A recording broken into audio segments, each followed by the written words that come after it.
उत्तर दिशा के पर्वतीय क्षेत्र में एक छोटा सा राज्य था, मालवगर्ह। वहां का राजा सुदर्शन निडर, न्यायप्रिय और बहुत बुद्धिमान था। उसकी प्रजा सुखी थी और राज्य में शांति बनी रहती थी। पर एक दिन सब कुछ बदल गया। राक्षस का आगमन, कालकेतु।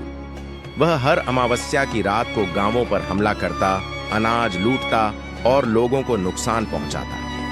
धीरे धीरे उसने मालवगढ़ की सीमा में आना शुरू कर दिया।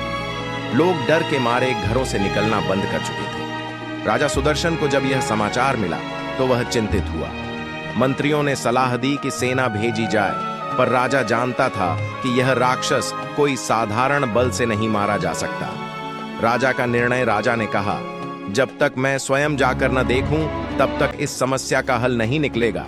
और वह भेष बदलकर अकेले जंगल की ओर चल पड़ा, जहां राक्षस का अड्डा था। रास्ते में उसे एक वृद्ध साधु मिला। साधु ने राजा को पहचाना और कहा, राजन, कालकेतु बल से नहीं, बुद्धि से हारेगा।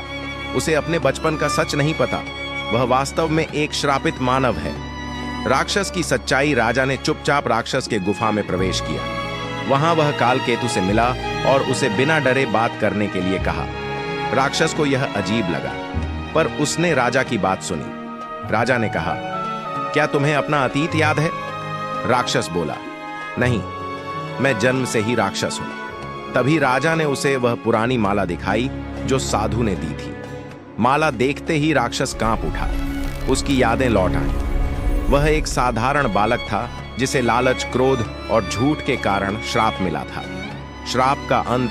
राजा ने राक्षस को बताया कि यदि वह अब लोगों की रक्षा करे, भूखों को खाना दे और क्रोध से दूर रहे, तो उसका श्राप समाप्त हो सकता है।